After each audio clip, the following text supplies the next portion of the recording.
Va, vamos a empezar. Bueno, vamos a ir aclarando las dudas poco a poco.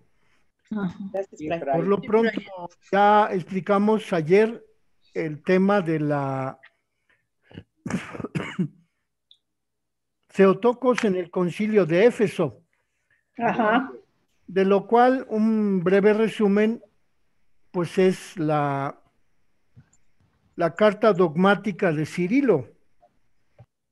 Ese breve resumen se encuentra, según la copia que yo tengo, está en la página 82. Y esa carta de Cirilo dice, es la carta dogmática de Cirilo, y en ella se afirman tres cosas importantes acerca de la Virgen Santísima como Madre de Dios. En esa carta dogmática de Cirilo contiene 3 párrafos relativos a la Virgen María. Pero vamos a comenzar en el nombre del Padre, del Hijo y del Espíritu Santo. Amén. Amén. Amén. Dios te salve María, llena de gracia, el Señor está contigo. Bendita eres entre todas las mujeres y bendito es el fruto de Jesús. Santa María, Santa María, Madre de Dios, ruega por nosotros los pecadores, ahora y en la hora de nuestra muerte. Amén. María, Madre de gracia, Madre de misericordia. En la vida y en la muerte, ampáranos, Gran Señora. Bueno, entonces estamos viendo este tema del concilio de Éfeso, en donde vemos que se reunieron los dos grupos, el grupo que acompañaba al obispo de Alejandría, que es el obispo San Cirilo, y el grupo que acompañaba al obispo de Constantinopla, que era el obispo Nestorio. O sea, lo importante aquí es distinguir que a partir de ese concilio se proclama, en primer lugar, la hipóstasis. La clave del concilio de Éfeso es el término hipóstasis, que hasta antes en ningún texto de la Sagrada Escritura se había utilizado. Es un término griego que significa la unión indisoluble entre la naturaleza humana, la naturaleza divina y la persona divina de Cristo Jesús. Y a eso se le llama hipóstasis. Y eso es lo que aporta el concilio de Éfeso en relación con la afirmación de que Cristo es verdaderamente hombre, Cristo es verdaderamente Dios. Es verdaderamente hombre porque ha tomado su naturaleza humana del seno de la Virgen María. Y ahí en Éfeso se constata que Cristo es verdaderamente Dios, porque se afirma que la segunda persona de la Santísima Trinidad se encarnó en el seno de la Virgen María, y de ahí tomó, la segunda persona de la Santísima Trinidad tomó carne animada de alma racional. Eso es lo que afirma el concilio de Éfeso. La carne animada de alma racional se entiende que es la naturaleza humana de Cristo, que el concilio de Éfeso afirma que eso ocurrió en el seno de la Virgen María y que por eso Cristo es verdaderamente hombre, porque tomó carne humana animada de alma racional en el seno de la Virgen María. Y se afirma que esa carne humana animada de alma racional la asumió el Verbo, la persona del Verbo, la persona divina, que es la segunda persona de la Santísima Trinidad, que una vez que se encarnó en el seno de la Virgen, como dice el Evangelio de San Mateo, por obra del Espíritu Santo, sin que interviniera para nada la semilla de varón, que en este caso pues le correspondía a San José, pero San José no intervino para procrear el cuerpo sagrado de Jesucristo en el seno de la Virgen María.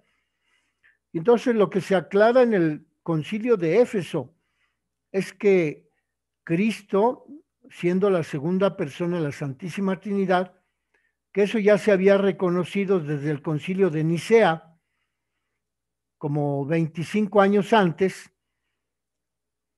de modo pues que el de Éfeso toma la declaración del Concilio de Nicea y la perfecciona añadiendo la determinación, la afirmación, la fórmula de fe que dice que Cristo, siendo la segunda persona de la Santísima Trinidad, decidió encarnarse, o más bien por voluntad del Padre se encarnó en el seno de la Virgen María.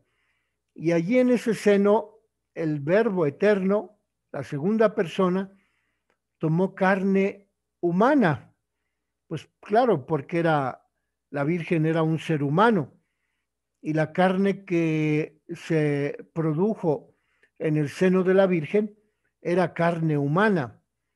Y esa carne humana estaba animada de alma racional. Eso es lo que dice la carta de San Cirilo, la carta que se llama carta dogmática.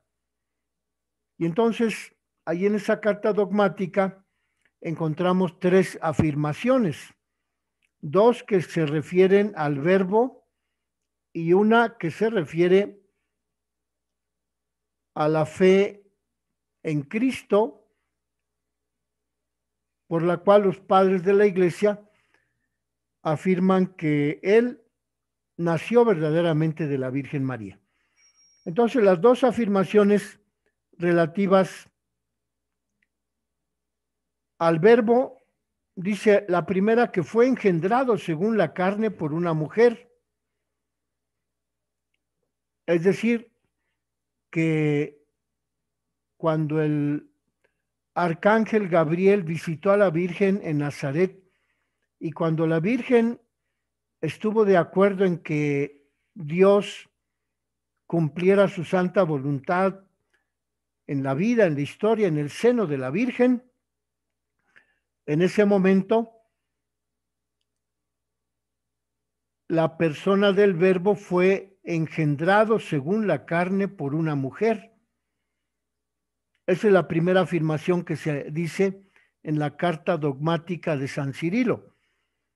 Y el hecho de que el Verbo haya sido engendrado según la carne por la mujer que se llamó María, no significa que la naturaleza divina haya tenido comienzo en la Santa Virgen. Es la segunda afirmación.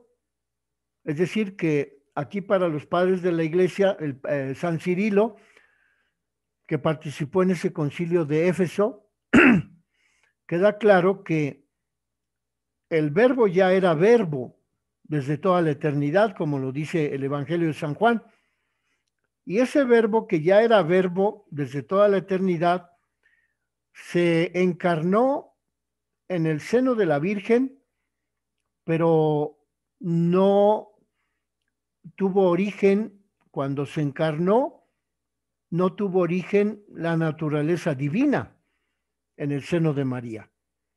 Solamente tuvo origen en el seno de María la naturaleza humana, que asumió el Verbo para sí mismo cuando decidió el Padre Todopoderoso enviar a su Hijo Jesucristo a realizar la obra de la redención.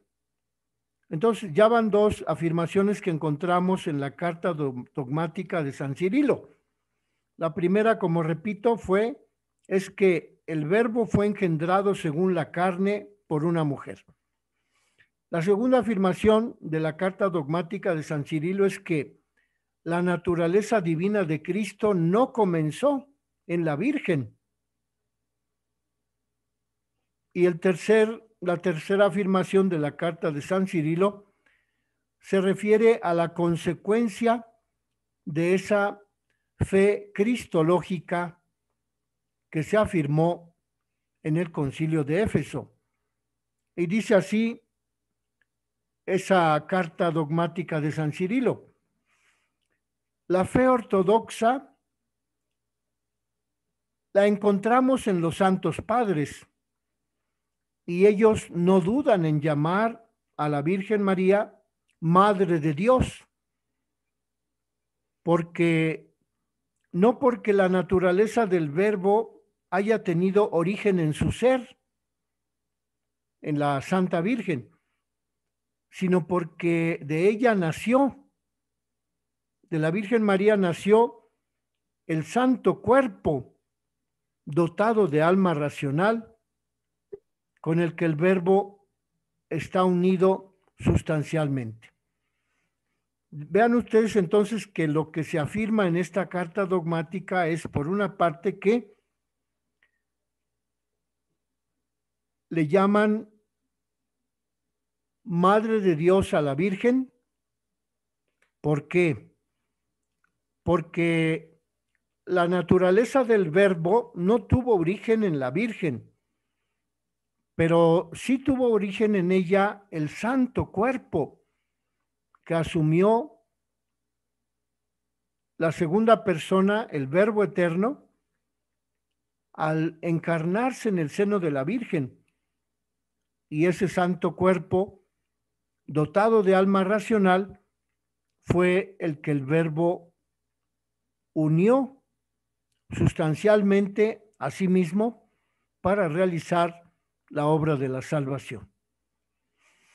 Eso es lo que dice la carta dogmática de San Cirilo, y ahí está explicado que la unión hipostática, es decir, la unión indisoluble entre el cuerpo, la carne, que era animada de alma racional, fue generado por la Virgen María, pero que la persona del Verbo no fue engendrada por la Virgen, sino que la persona del Verbo ya existía antes de que la Virgen hubiera aceptado por el arcángel la propuesta de ser Madre de Dios y de llevar adelante el plan divino de la salvación.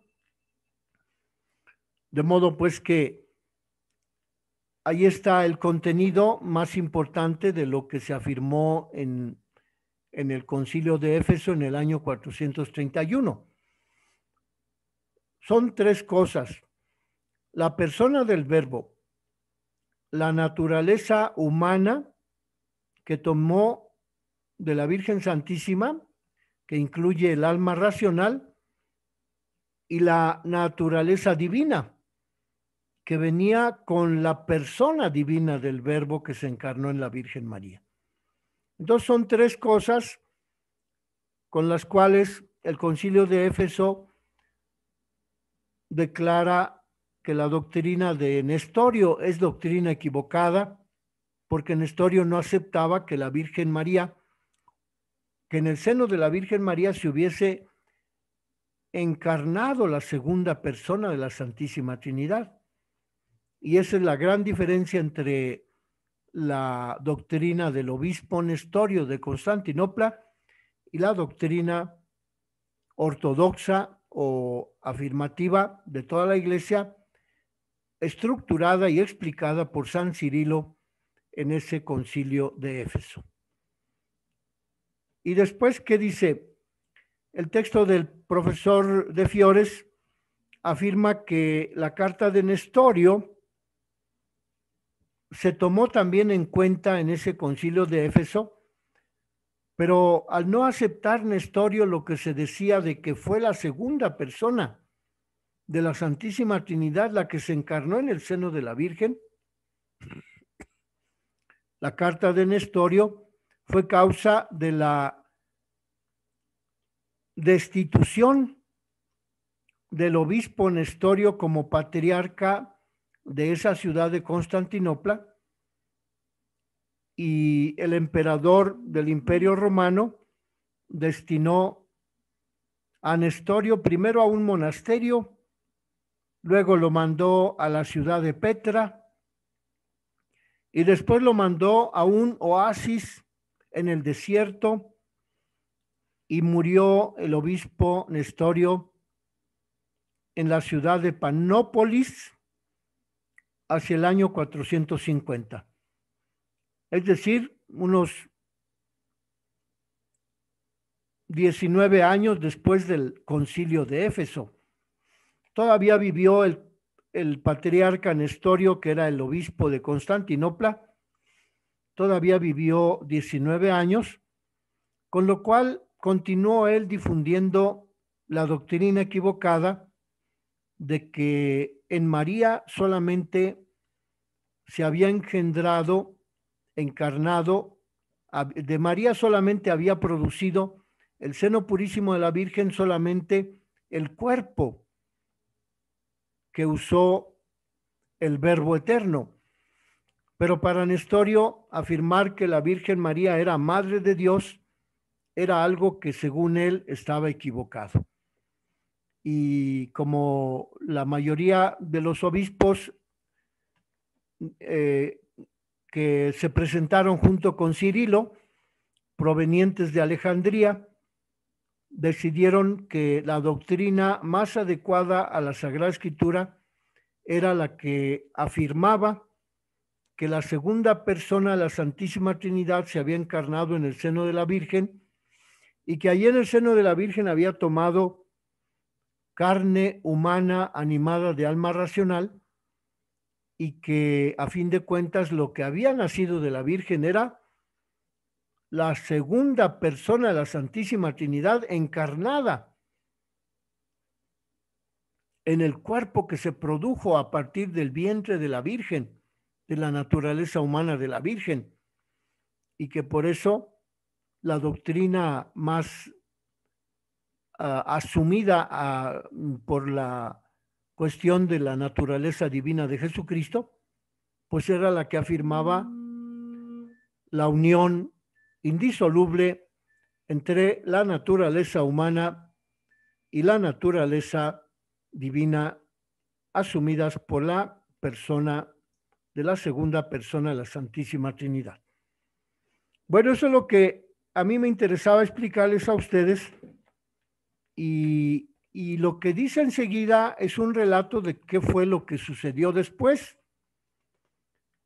en donde se habla de que todo el concilio de Éfeso asumió con gran alegría la determinación derivada de la explicación de San Cirilo, de esa carta dogmática, que ustedes tienen 2 hojas después de donde comienza el tema de la Theotokos en el concilio de Éfeso. Perdón, son 4 hojas después en donde viene la explicación de la carta dogmática de Cirilo, y que es donde se explica este asunto de la hipóstasis, la unión indisoluble entre la naturaleza divina, la persona divina y la naturaleza humana de Jesucristo, que se produjo en el seno de la Virgen. Fray, una pregunta, perdón que lo interrumpa. Entonces, para Nestorio, la parte divina de Jesucristo no existía, o sea, solamente era la parte humana. Así es, para Nestorio la Virgen es Cristotokos, es decir, que solamente generó el cuerpo humano que usó el Verbo eterno para cumplir la redención, y que solamente después de que había nacido ese cuerpecito, entonces sí, el Verbo eterno había tomado posesión de ese cuerpecito que nació, pero ya fuera del vientre de la Virgen, y que por eso Nestorio no acepta que la Virgen sea llamada Madre de Dios, porque según él, lo que nació de su vientre no era el Verbo eterno, la segunda persona, el Dios Hijo, la segunda persona de la Santísima Trinidad. Entonces, para Nestorio, Jesucristo no tenía esas dos, o sea, esa parte hipostática, no, o sea, en ningún momento, aunque haya nacido después de la Virgen, para él no era Jesús divino y humano, a eso me refiero. Así es, Lupita, no era divino y humano, solamente era humano cuando nació, cuando salió del vientre de la Virgen. Ah, ok, Fray, pues muchas gracias. Bueno, les voy a volver a mandar todo el conjunto de hojas para que no haya confusión. Entonces, esta misma noche les envío todo el conjunto de hojas. Disculpen por las confusiones que hemos producido por haberles enviado en dos partes, pero se las voy a enviar completo. En el nombre del Padre, y del Hijo, y del Espíritu Santo. Amén. María, Madre de Gracia, Madre de Misericordia. En la vida y en la muerte, ampáranos, Gran Señora.